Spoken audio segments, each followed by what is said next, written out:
na aula de Office 2? Acho que não. Acho que não. Eu fui tentar ensinar para os meninos como é que funcionava a orientação de célula lá.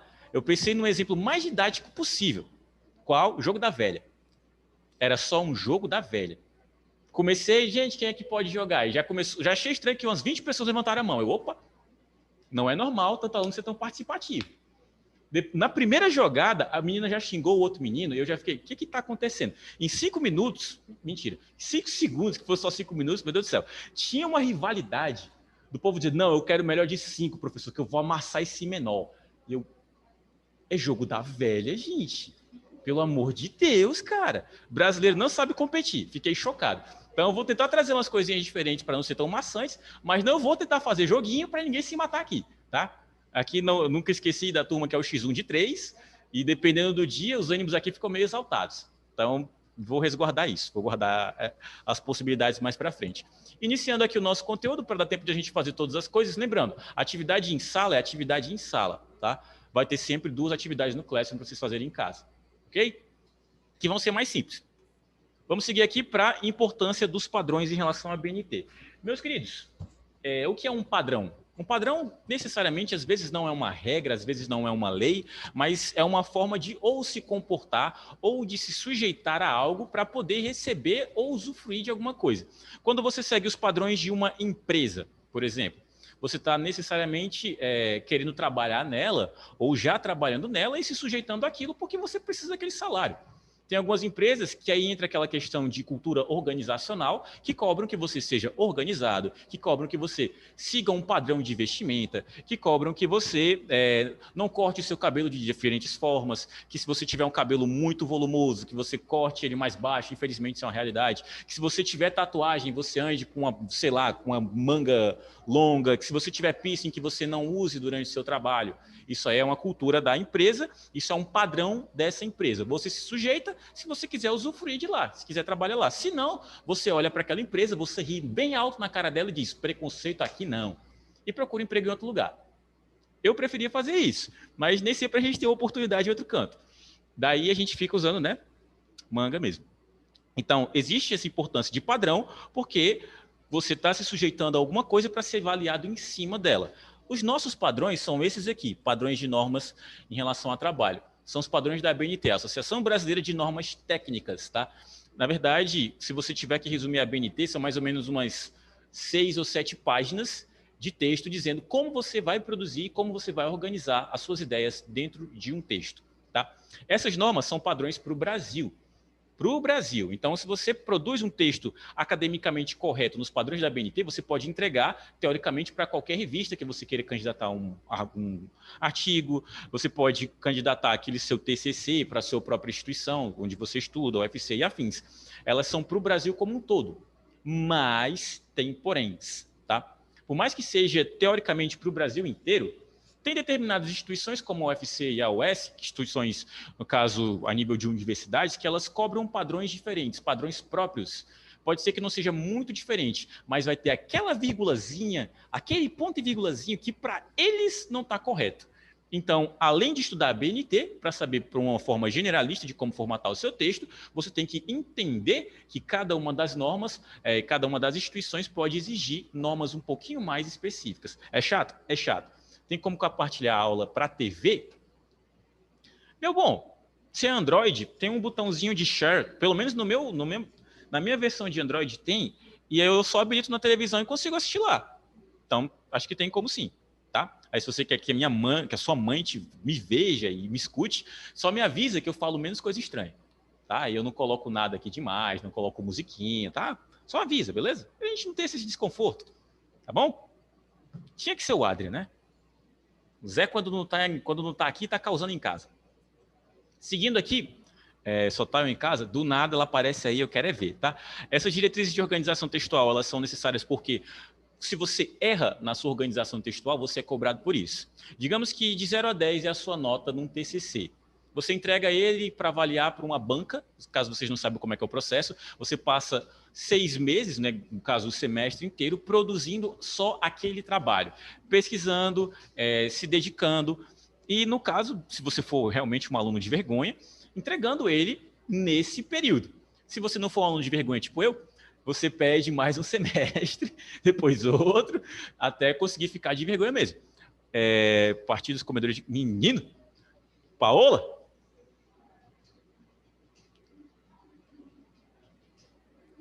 Tu para, franjinha. Segura. Uma turma inteira por terem... Eita, rapaz. Esse professor é cruel. Mas eu entendo. É que tem umas coisas que o aluno erra que você fica, meu Deus do céu, como é que tu erra nisso? Que dá realmente vontade de reprovar o cara por isso. Mas eu não faria isso. Que tem muita coisa para reprovar em relação à produção textual. Reprovar por isso ia ser muito triste. Era técnico? Então... E aí ele tinha o direito mesmo de reprovar.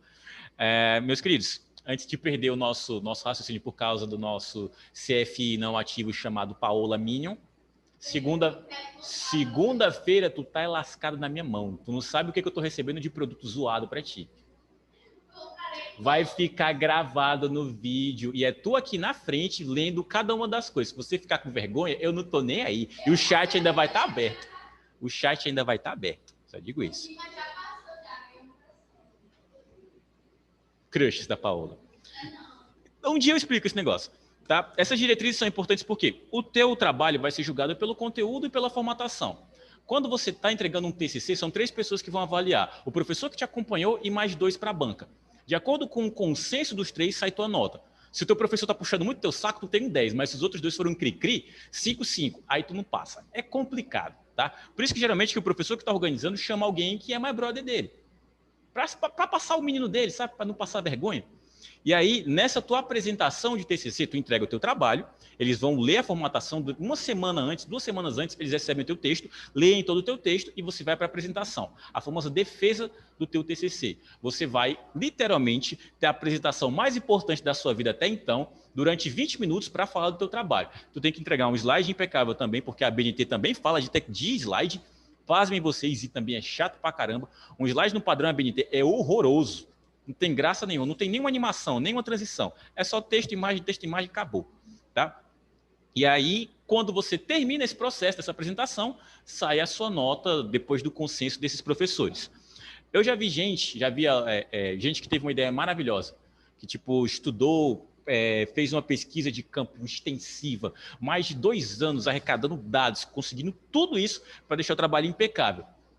E aí ela erra na formatação. O que era para ser um 10 é um 7.1, passando assim, famoso na trave, mas na trave. Formatação provavelmente não te reprove. Mas se teu conteúdo estiver zoado e tua formatação estiver zoada também, tu não passa nem por milagre. Nem dando 500 conto pro teu professor. Tá? Agora, se o teu conteúdo tá ok e sua formatação tá mais ou menos, mas pelo menos não tá tão errada, tá suave.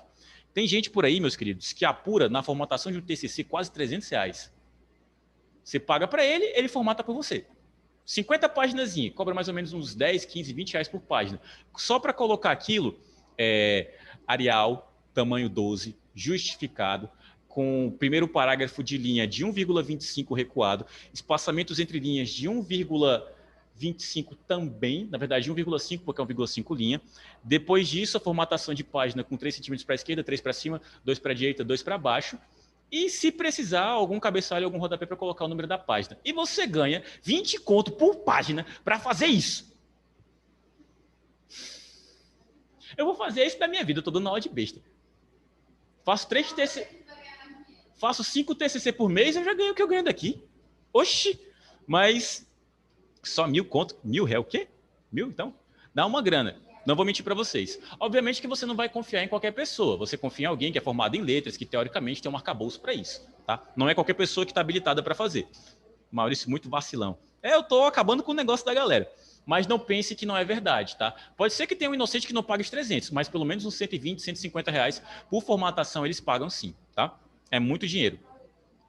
E como eu já falei, relatividade dos padrões. A ABNT é um, mas o S cobra padrões diferentes, o UFC cobra padrões diferentes, nada impede que a UFRJ cobre padrões diferentes, qualquer outra universidade tenha alguma relativização. Não, a capa para mim é assim. Não, a folha de rosto para mim é assim. E aí você que se adeque, famoso o aluno que se lasque. E eu posso falar lascar em vídeo, porque não é uma palavra de baixo escalão. Lascar é tirar um pedaço, tomar um tapa e tirar um pedaço. O que tem de palavrão nisso? Nada. Então não reclame disso depois. Eu ganho R$2 para cada prova. Meu amigo, como é? 2 contos só, tá muito barato. Descascando batata. O quê, mano? É o quê? E aqui eu tenho alguns exemplinhos, tá? De capas e de algumas partes de documentação, que no caso aqui diz respeito ao TCC, que ou tá desse jeito, ou você já começa o seu trabalho perdendo ponto. Cada coisinha que tá errado é menos um décimo. Isso é de 0 a 10, tá? Se você erra 10 coisas só na capa, você já vai sem a capa praticamente. Já vai pelo 9 só por conta da capa, tá? O que eu tenho aqui? Eu tenho exemplos de onde utilizar a BNT, e principalmente nessa parte de documentação. Eu tenho um exemplo de capa e de folha de rosto. Essa imagem não está tão ilustrativa, então eu trouxe para vocês o meu próprio TCC. É a cópia da cópia do meu TCC para não ter perigo de em algum momento eu apagar sem querer, porque eu demorei uns 3 meses para fazer isso daqui, tá? Não está completa ainda. Um dia vai ficar, se Deus quiser, e há de iluminar. O que eu tenho de cara? Eu tenho o brasão da instituição, precisa dele, tá? Esse daqui é o nosso brasão da maldita, ou quer dizer, bendita UFC. Depois disso, eu tenho o centro, no caso, o nome da universidade, o centro, o departamento e o curso, para só então falar o nome do meu projeto, o nome do meu texto, como eu nomeei ele. Por último e menos importante, o meu nome, porque eles não estão nem aí para mim. E na sequência, local e data. E encerrou sua capa aqui. Qual é a formatação, Maurício? Times Roman, tamanho 12, negrito e centralizado. Tá? E qual é o espaçamento correto entre cada uma dessas partes? Parece que está aleatório aqui, não parece? Aqui começou do começo do texto, literalmente. Coloquei a imagem e abaixo dela foi o texto. 3 Enter para baixo, 3 Enter para baixo, 4 para baixo de novo e encerrou a capa. Ah, Maurício, se eu colocar um Enter a mais ou a menos, é capaz da pessoa tirar um décimo só por isso. Sabe que a gente chata? Sabe aquela tia que olha para você e fala: meu filho já faz faculdade. E você, meu querido, tá fazendo o que da sua vida? Cadê as namoradinhas? Cadê os namoradinhos? Sabe aquela tia chata no final do ano, que é insuportável, que você olha para ela assim: meu Deus, por que você veio? Então, é o professor que está corrigindo o teu TCC. O que ele puder te derrubar, ele vai. Ele vai te derrubar com aquela vontade, sabe? Como se fosse o último dia da vida dele. Além disso, cadê teu... Meu quem? Mas eu não entendi. Contra o quê? Eu não entendi. A Camille? Ah, é. Hoje, agora que o pessoal foi lembrar, hoje nós temos a ausência de uma outra pessoa, além do Cris, que nos deixou. Ele não morreu, tá? O pessoal que não estava aqui ainda não entendeu esse negócio. Só foi fazer uma cirurgia. Oi, minha jovem. Pode entrar. Fazer uma cirurgia de risco aí, que pode acontecer uma coisa muito séria com ele. Hip Cris. Hoje também não temos a Camille. 3 meses de CEDASP que eu tô. Primeira vez na vida que eu dou uma aula que era para a Camille estar aqui, que ela não tá. Ela vem na aula até de quarta-feira, só para ver minha cara. E hoje ela não tá. Ela que lembrou. Eu tinha esquecido daqui, eu vim comentar agora, só para deixar gravado no vídeo. Quando tu estiver assistindo esse vídeo, Camille, ninguém sentiu sua falta. Tô brincando, tá? Tô brincando. Outra página importante dentro do seu TCC, de acordo com... Calma aí. É a nossa bendita folha de rosto. Qual a utilidade real de uma folha de rosto? Nenhuma. Ela vai ter o seu nome, dessa vez o mesmo tamanho de fonte, 12, também centralizado. Todo esse restante aqui também é centralizado, tá? Só que em caixa alta, o famoso caps lock. Todo esse texto aqui está teoricamente maiúsculo e tem que estar assim. Se você escreve de outra forma, você pode ter um problema. Aqui abaixo eu tenho um breve resumo, não do meu texto, mas do que eu estou fazendo. Isso daqui é uma monografia apresentada no curso de Gestão de Políticas Públicas e tal. É um breve resumo do que é esse documento, não do conteúdo, do que ele é. Depois disso, meu orientador e, mais uma vez, local e data. Ah, Maurício, essa data aí não está faltando o dia? Não, o dia vocês estão de sacanagem. É só para colocar o ano mesmo. Depois disso, eu tenho exatamente a folha de rosto, mas com um campo para a banca examinadora, para os 3 professores. Eu preciso dessa folha também. A UFC não vai colocar no arquivo por mim. Nessa folha vai ter que ter uma linha com o nome de cada uma dessas pessoas e a data que isso foi aprovado por eles. Vez por outra, tem até a nota aí também. O que você faz da sua vida? Cuidando melhor do que... Como é? Mais uma vez, Fortaleza e data. Essa daqui é uma folhinha bem chatinha também, que é cobrada. Eu esqueço até o nome dessa marmota porque não tem a menor necessidade. Que são as dedicatórias e os agradecimentos. Dedicatória e agradecimento não tem nenhuma norma que expresse exatamente. você tem que colocar sua dedicatória assim. Só dizem que é para colocar na parte de baixo do seu texto. Na folha como um todo, colocado embaixo. E aqui para o nosso exemplo, a minha dedicatória é o mais simples possível, à minha família e aos meus pais. Tia Carla e tio Félix. Eu ia colocar só a minha mãe, eu dei uma vontade de colocar só a mãe, mas enfim, deixa isso quieto.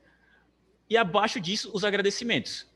Aí você lista os seus agradecimentos, todos com essa formatação do jeito que está aí. E eu fui ler o que ela escreveu aí, o raciocínio foi para vala. Do jeito que estão aí, eu só justifiquei esse meu texto e também dei um enter para cada um, porque cada um é um parágrafo diferente. Coloca só mãe, uai. Aí ele fica triste, mas é porque ele não me ajudou muito.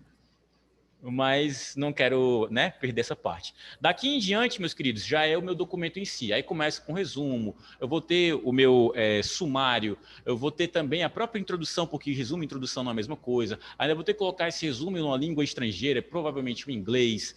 É uma encheção de saco. E eu não estou nem na 10ª página ainda.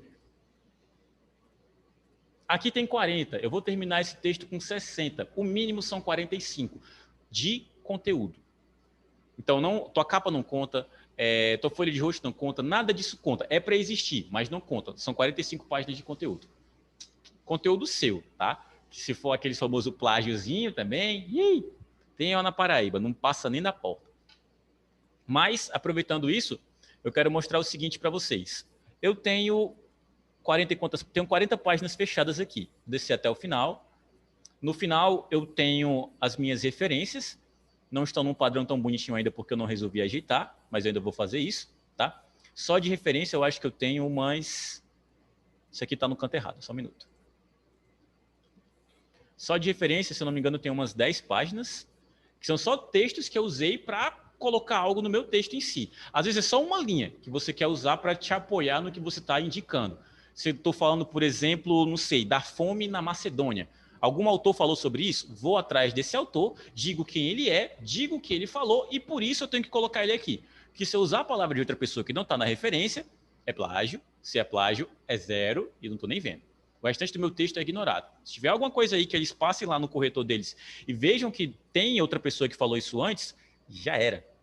O famoso já Elza. Mas notem para o seguinte, o que está aqui na minha lateral esquerda. Tudo que o meu editor identifica que tem algum destaque, ele coloca como se fosse um micro sumário aí. Isso não é o sumário oficial ainda. Se eu, por exemplo, coloco qualquer parte do meu texto em negrito, ou se eu coloco qualquer uma delas formatada como um título, vai aparecer aqui, para orientação, para não precisar ficar descendo igual um condenado, página por página, até chegar onde eu quero. Se eu quiser ir para o meu resumo, eu clico em resumo e eu estou lá. Se eu quiser clicar em lista de gráficos, também estou lá. É bem simples. Assim que você começa a colocar informações dentro do teu texto, se ele for um editor de texto do Google, ele cria essa lista na lateral para que você tenha como orientação e não precise ficar transitando entre textos muito longos, porque senão você está perdendo muito tempo, tá? Vamos voltar aqui para a nossa apresentação. Já estão se sentindo felizes com a BNT ou tá tranquilo? Não chocou ainda?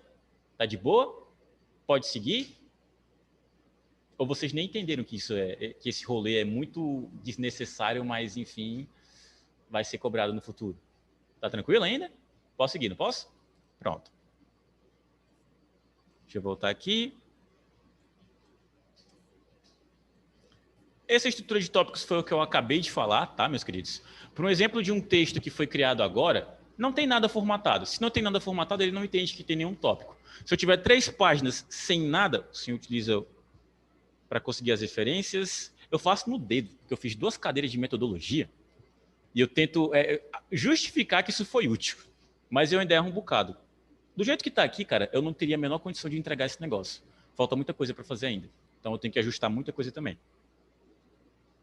Então, quando você tem um texto em branco, basicamente, essa nossa guia não existe. Vai existir no momento que você começar a inserir informações. Deixa eu abrir um texto em branco aqui para vocês. Opa, não inventa de travar não, meu filho. Travou. Pronto. A mesma guia que eu mostrei, que tinha várias opções para eu transitar no meu texto, uma vez que ele esteja completamente em branco, ela é inexistente, tá? Não tem nada aqui. Mas se eu pegar um texto comum que não tenha nada formatado, deixa eu pegar esse daqui, por exemplo, esse também é um texto com algumas informações, concordam comigo? Agora sim eu tenho um texto que está completo. Mas na minha guia de títulos pelo qual ele pode pesquisar, não tem nada. Vai ter algo se eu realizar alguma formatação com texto que chame a atenção. Deixa eu colocar aqui só no formato de título 1. Pronto. Ele vai entender como se isso fosse um tópico. Deixa eu pegar qualquer outra parte do meu texto aqui e formatar como isso também. Vou descer esse parágrafo para baixo. Vou pegar só a palavra fomos e vou formatar como título 2. Ele vai entender como se isso aí também tivesse necessidade de aparecer nessa minha marcação de tópicos, tá? Mais uma vez, isso é útil para orientação de documento, porque isso aqui você não vai imprimir. E seu documento precisa sim desse tipo de orientação. Você sabe o que é um sumário? Um índice e um sumário?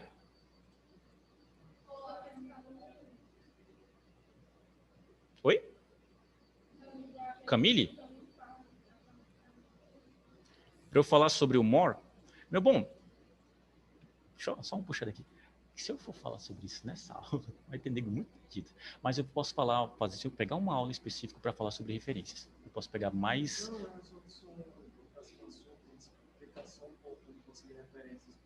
Tá certo. Beleza. A pedido do... Tá, Camille eu já coloquei na sala. Oi, Camille, a gente já falou de você hoje. A pedido do nosso jovem Sub-Zero, vamos falar sobre referências. Como a gente cria uma referência? E o que é uma referência? Deixa eu voltar aqui para o modelo da monografia e levar aqui para baixo.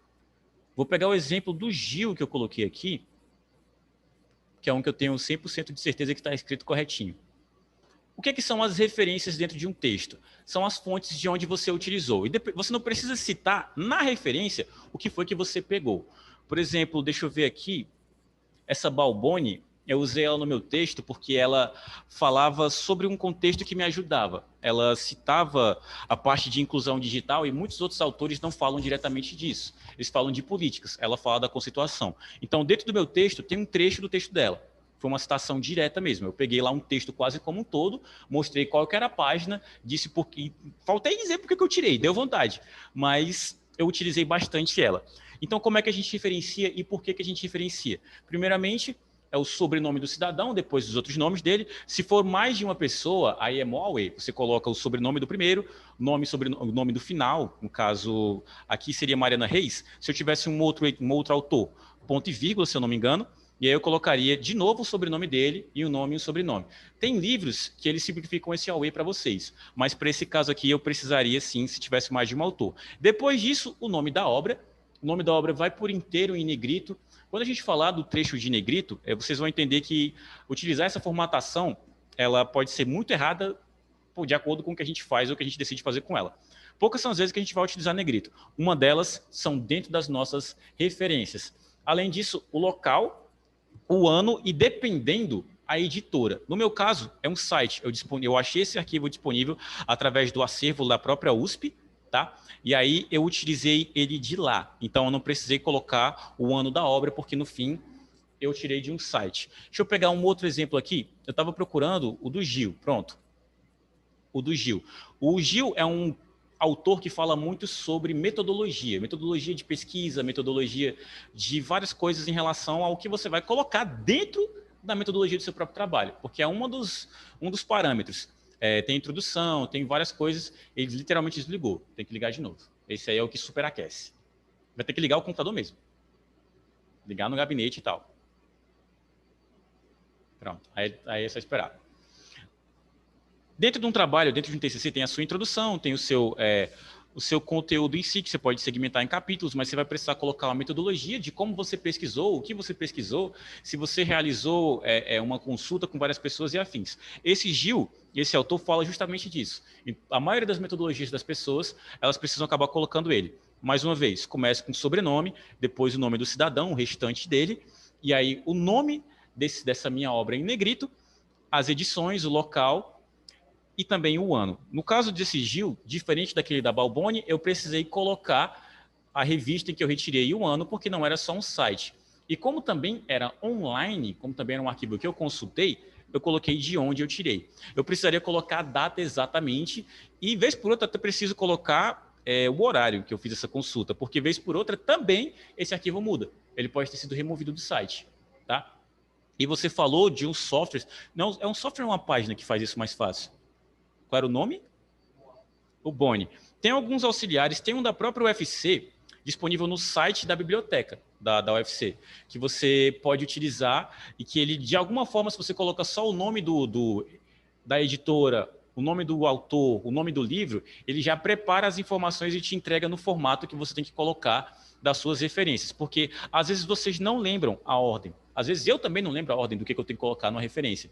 Então tem alguns sites que fazem isso. Eu vou tentar lembrar o nome desse da UFC e te digo depois, porque também me ajudou bastante, tá? Inia Maurício, o que que foi? O que que foi, Vitor? Que você já tá me usando de meme aí.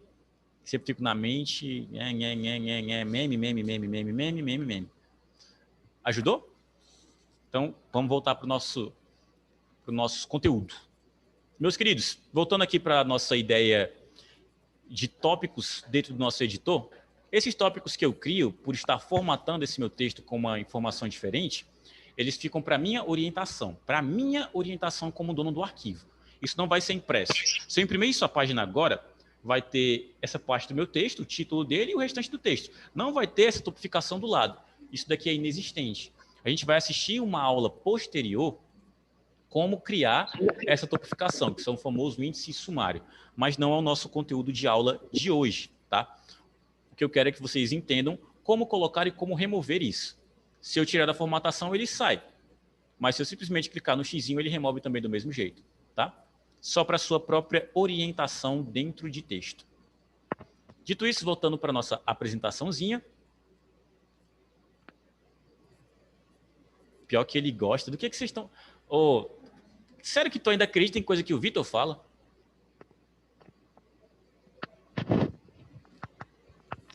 Eu nem sei do que vocês estão falando. Quem falou foi o... Quem é o povo? Quem é POV? Pronto. Outra coisa interessante que eu vou pontuar mais a fundo no futuro são as nossas orientações e também os nossos recuos, tá? Para que serve um recuo? É para você ajustar onde vai começar aquela sua linha de texto dentro de um documento.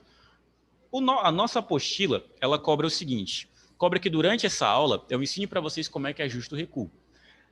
Na minha humilde opinião, vocês que são clubistas de apostila, vocês que lutem nesse quesito, mas por que eu vou ensinar isso se eu vou ensinar isso de novo quando eu estiver falando de formatação de parágrafo?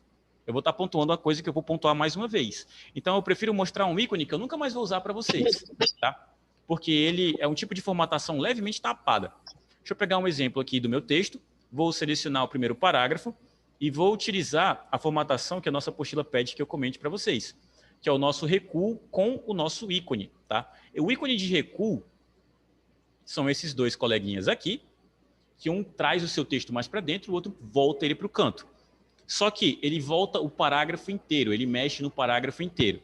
Ao clicar, eu recuo 1 centímetro esse meu texto para dentro. Se eu fizer isso de novo,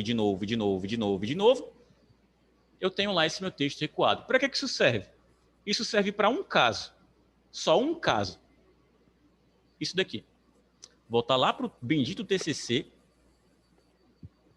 para pontos onde o seu texto deva começar no meio da página. Isso é padrão? Não. Vocês vão entregar muitos textos dessa forma? Não. É só citação, e citação é no máximo 4 centímetros de recuo. Isso daqui é o único ponto dentro do meu TCC e dentro de vários documentos que vocês vão precisar, que essa formatação se faz necessária. E você pode fazer isso de outras formas. Você não precisa de um ícone só para isso. Como faz para pegar a apostila, professor? A apostila, a gente fez uma solicitação de novo, para a gente ter mais apostilas para passar para vocês. E assim que elas chegarem, todos vocês podem vir comigo e a gente pega, tá? Se eu não me engano, não tem tantas assim, se tiverem só de marketing digital 2, de Office 1 tá faltando. Beleza? Então, esse ícone é o ícone de recuo direto do parágrafo. Quando eu estiver falando sobre a nossa aula de formatação de parágrafo, a gente não vai nem chegar perto desse ícone, porque ele recua o parágrafo como um todo. Só tem um momento no texto que isso é necessário. Vocês não vão precisar fazer isso a vida inteira. No lugar de utilizar esses dois caracteres, vocês podem utilizar esses, que são a régua. Maurício, a régua é o mais correto? É o mais democrático. Porque para formatar o seu texto, pelo menos para a questão do alinhamento e do ajuste de onde vai começar o texto e onde vai terminar, a régua funciona no editor de texto do Google, a régua funciona no editor de texto da Microsoft, no seu caso do Word, a regra funciona no Writer, porque ela vai estar lá e ela é um caractere universal, está em todos os editores. Nem todos os editores têm um caractere discricionado só para recuar o seu texto. Tá? Como é que funciona a régua? São 2 ícones, não é só um. Se eu clicar no de baixo, é equivalente a clicar nisso daqui, do mesmo jeito, porque ele vai mexer no parágrafo inteiro. Mas se eu clicar no de cima, que é só o tracejado, ele só mexe na primeira linha. Quem aqui fez caderno de caligrafia na vida? Olha, vocês ainda fazem, mesmo jovens vocês ainda fazem. Na minha época eu usava caderno de caligrafia desde o primeiro ano, quando eu começava a escrever, até os meus garranchos, até minha 9ª série, para criar vergonha e ter uma letra de gente. E a minha letra ainda é horrível. Mas o que era importante do caderno de caligrafia? O que a sua tia ensinava vocês? A tia, no caso, não tia literalmente, a tia do colégio. Ensinava para vocês que começar a escrever. Eu tinha quantos espaços, ou qual era o espaçamento para começar a escrever na linha. Eu já até mostrei aqui, já tirei aqui de novo. Exatamente. O famoso 2 dedinhos. Bota 2 dedinhos e começa a escrever depois disso. É isso aqui. Só que não tem 2 dedinhos, claramente. É 1 centímetro,25. Tá? Mas decore como se fosse o dedinho. Só para vocês entenderem que é no começo do parágrafo que você aumenta o recuo. Você não aumenta no final, você não aumenta no meio, você não aumenta lá na baixa d'água. É sempre na primeira linha, tá? Primeira linha dos parágrafos. É material de hoje, Maurício? Não. É só porque eu acho desnecessário ter que falar disso daqui e ter que voltar para isso daqui depois na aula de parágrafo. Mas a gente segue a apostila para isso. Vai na escola e chama o Maurício para ele pegar. Até em casa ela consegue ser cri-cri. Eu acabei de explicar isso, mulher. Voltando para a apresentação. Tem um atalho para isso? Tem um atalho para isso. Mas cuidado, tá? Vez por outra você entra em conflito com atalhos. Hoje eu tive um aluno que ele estava mexendo no nosso Google Documentos. Aí ele disse, professor, eu quero abrir só um outro Google Documentos aqui. Eu vou apertar o Ctrl N. Ele deu o Ctrl N e abriu uma nova janela do navegador. Atalhos e atalhos, tá, meu querido? Tipo, para apresentações do Google. No PowerPoint, quando a gente aperta F5, ele começa a apresentação, não começa? Se você está com as apresentações do Google, se você apertar F5, ele atualiza a página que você está. Então, atalho, eu prefiro não passar. Quando eu passo, é porque é padrão para todas as distribuições. Então, quando eu falar um atalho, vai funcionar para todo mundo. Vamos ainda para a nossa formatação principal de hoje, que são a formatação de colunas. Primeiramente, para a BNT, isso aqui 80% das vezes você nunca vai usar, mas não deixa de ser legal pra caramba, tá? Qual o tipo de texto que a gente vê formatado em colunas? Basicamente jornal. Já viram jornal antigão? Aquelas folhas, eu não posso chamar de antigão, é porque vocês não devem ter essa cultura. O jornal da Universal. Pronto. De vez em quando você tá passando na frente da igreja, do nada jogam em você. É mais uma das coisas que jogam em você. Eu tento não pegar, mas bate em mim e a mulher tá olhando com aquela cara de pega, pega, pega. Eu tô vendo que tá jogando no chão. Pega, pega. Aí eu, tá bom. Peguei, senhora. Pronto. Tá aqui, tá vendo? Aí na primeira lixeira que eu acho, tufo. Mas como é que ele é formatado? Ele é dividido em colunas. A divisão de colunas te faz economizar um pouquinho de espaço e pode até deixar que você consiga colocar mais texto dentro da mesma página. Como é que ela funciona para o nosso Google Documentos? Primeiramente, você precisa ter um texto que tenha informação suficiente para você dividir em colunas. Não vou mais mexer na minha monografia, texto chato a gente fecha. Eu vou selecionar esse queridinho aqui. Meus queridos, se é uma formatação em coluna, não vai ter um trecho que vai ser formatado em coluna e o outro vai ser esquecido. É o texto inteiro, tá? Como é que eu seleciono o meu texto inteiro? Digam aí para mim. O computador está quase falando com essa linguagem dele aí de ventoinha batendo em alguma parte dele que fica fazendo barulho. Mas me digam, como vocês selecionariam um texto inteiro? O Vitão já deu a ideia.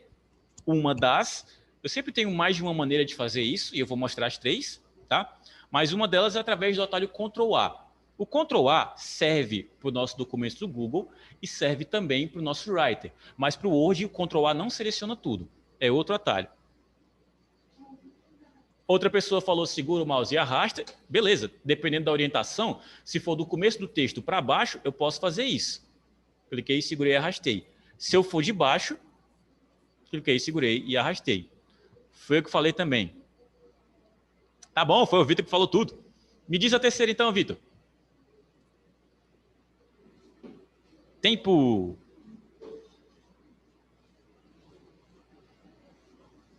Acabou o tempo, Vitor. Tem mais uma forma, que era quando nós não tínhamos tanto mouse assim para utilizar.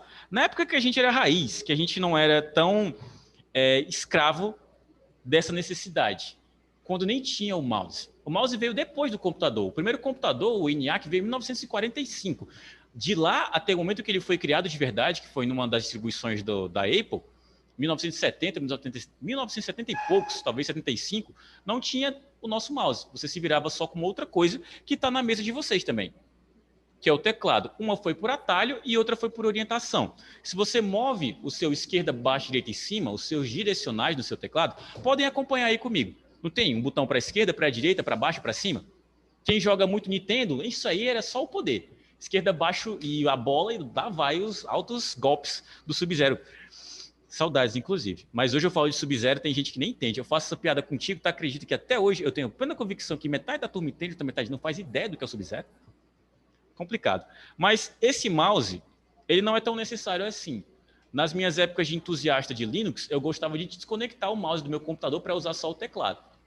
Dá para fazer. Tudo que você faz com o mouse, com o seu teclado. Algumas coisas, obviamente, nem tanto. Fica mais fácil, pelo menos. Se eu ficar movimentando, eu estou movendo o meu cursor, a orientação dele.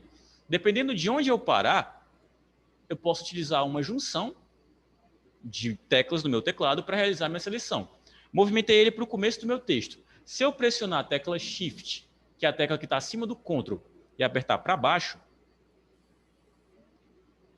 eu fiz a minha seleção do mesmo jeito. Ah, Maurício, mas no atalho é mais fácil. Se você nunca usou o atalho, duvido muito que todo mundo soubesse aqui que o Ctrl A desse certo.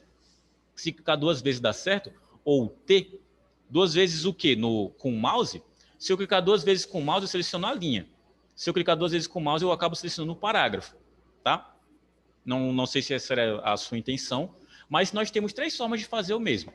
Então, quando vocês tiverem algum texto, tentem selecionar com mais de uma maneira, tá? Porque eu acho o teclado muito mais hábil para a seleção. Selecionei todo ele e eu vou vir aqui na opção de formatar e vou em colunas, porque é o nosso objetivo. Maurício, todo editor de texto tem a opção de formatação de colunas? Obrigatoriamente tem.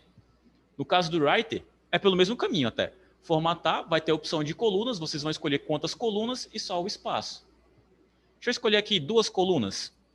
Se eu só clico na opção, ele vai formatar com duas colunas e com o espaçamento que ele tem como padrão, que se eu não me engano é 1,37, 1 centímetro,37. Cliquei aqui e está lá, a formatação em colunas. Ele dividiu meu texto em duas colunas e isso aqui para mim está horroroso. Porque esse espaçamento não está muito inteligente. É um espaçamento muito longo. Se eu tenho um espaçamento muito grande, eu estou comprimindo meu texto para um lado e para o outro e estou perdendo espaço hábil para colocar informação. Então, eu vou desfazer o que eu fiz, vou clicar em formatar, colunas, e dessa vez eu vou em mais opções. Se eu clicar aqui, eu posso mexer no tamanho desse espaçamento. Está 1,37. Eu não preciso de 1 centímetro inteiro para isso. Eu posso colocar 0,50, que dá no mesmo. Só que por aqui eu tenho que lembrar de colocar a quantidade de colunas também. Se eu não lembrar, se eu colocar só uma coluna, continua um texto normal. Não vai espaçar nada aí. E eu posso também colocar uma linha para dividir esse texto. Tem sentido a linha? Não. É meramente ilustrativo. Cliquei em aplicar. Eu tenho um espaçamento um pouco menor e eu estou usando mais da minha página para isso. Quem entendeu, digita 1 no chat. Quem não entendeu e quer que eu faça de novo, digite 2. Quem está perdido desde o ABNT, digite 3. Quem quer que a Paula vá lá buscar um café para mim, digite 4. Tem muita gente digitando 4, Paula. Vai lá. Cafezinho, cafezinho. Deixa de ser ruim. Não tô usando. Eu sei. Amanda Mirella, eu acho que é minha aluna, acho que ela demorou só um pouquinho para logar. Esse ADM eu vou chutar que é meu. Pega um cafezinho e traz para cá. Tu tá muito longe, Vitor. Primeiro de tudo, você seleciona o que você quer formatar, porque toda vez que você quer aplicar qualquer formatação, sendo ela mais boa possível, se eu quiser só trocar a cor da fonte aqui, quisesse colocar vermelho, o texto tem que estar selecionado, porque senão você não formata. Vou desfazer, porque eu não quero um texto em vermelho. Eu vou clicar em formatar, na opção de colunas, e vou escolher ou as duas colunas, mas vai ficar com espaçamento imenso e desnecessário, ou venho em mais opções, abre uma janelinha, eu digo em quantas colunas eu quero. Maurício, mas tem a opção de 3. Amigo, tu já viu um texto formatado em 3 colunas? É bonito? É visualmente confortável? Eu acho que não. Pode ser útil em uma página, sei lá, A15, que imensa de jornal, que tem o propósito de colocar 3 colunas lá. Mas numa folhinha de A4 não tem, não. Então, eu coloco sempre 2 por padrão e reduzo esse tamanho, porque 1 centímetro é muita coisa, tá? Eu prefiro colocar 1,50, até 1,30 ainda vai. Posso colocar a linha, dessa vez eu vou colocar a linha, para vocês verem como é que fica, e vou aplicar. Aqui, bonitinho. O famoso, tá, bonitinho é uma palavra muito pesada. Tá apresentável. Com fé que eu tenho que você consegue fazer um café sozinho. Eu me garanto fazendo café, viu? Fica bom que só. Mas precisa ser pó-solúvel, porque eu não sei usar coador. E, né, desculpa aí, tá? Eu não sou bom na cozinha, desculpa. Acho que tá bem na cara isso. Enfim, me julguem. Se você se garante aí, desculpa aí o Masterchef. Pronto. Essa é a formatação que eu quero que vocês façam para uma atividade que já está aqui no nosso Classroom. Hoje é dia... Deixa eu ver quanto tempo vocês têm. Vocês têm 45 minutos para fazer isso. Maurício, eu não tenho acesso à minha conta Google. Maurício, não lembro do meu e-mail. Maurício, esqueci a minha senha. É para fazer uma atividade. Vocês estão vendo aqui que ela está no Classroom? Você precisa estar no Classroom para fazer isso? Não, você pode me enviar de qualquer e-mail, porque tem meu e-mail aqui. Então, você pode criar perfeitamente uma conta Google agora. Tem um computador? Tem dedo? Faz. Tá? O que ela vai fazer? O que vocês precisam fazer? Vocês podem fazer em dupla, caso isso ajude, tá? E vocês vão fazer o seguinte: vocês vão produzir individualmente ou em dupla. Em trio, Maurício. Não é festa, não. Tá? Então, de sacanagem já. Pode fazer um sexteto. Meu Deus do céu. Não tem necessidade. Vocês vão produzir uma notícia, que pode ser fictícia ou real. Fictícia é o quê? Algo que você inventou da sua cabeça. Do nada, você coloca lá. No bairro da Paola, uma bomba explodiu. Matou um cara que tinha sido corno no mesmo dia que foi roubado com a moto. Pronto. Mas essa notícia, ela tem que preencher uma página completa de conteúdo. Se for inventada, haja criatividade para fechar uma página de conteúdo, tá? Maurício, pode colocar uma imagem para diminuir a quantidade de texto? Se você souber, pode. Mas não vale uma imagem desse tamanho e o texto disso aqui. Vocês não estão de sacanagem comigo, tá? Outra coisa importante é que essa notícia tem que ser formatada com colunas. Esse é o intuito da formatação, beleza? Quem quiser fazer em dupla, quem quiser fazer individualmente, estejam à vontade. Minimizem a apresentação que tem aí no Classroom, acessem o navegador e comecem a fazer. Depois disso, é só mandar para o professor Maurício de Souza que está certo. Alguém em dupla? Preguiça de explicar, Vitor. Como tu faz, Débora, claro. Manda o endereço. Que endereço? Bom. Você tem mais trabalho que isso, né? Pode dar conta do. Só bora. Professor é morto a tiros na saída do terminal de Siqueira. Testemunhas afirmam que viram um vulto encapuzado andando pelas redondezas e pichações escrito Debian nas paredes. Genial. Adorei. Só precisa de mais uns, sei lá, umas 20 linhas, 25 linhas, aí fecha, tá bom? Mas pode ser, tipo, é o Batman do... Eu não sei nem onde é que tu mora, ó, Vitor. Minha história. Copiem a história do Vitor e vão utilizando como se fosse em plágio, só de ruim. Volto já.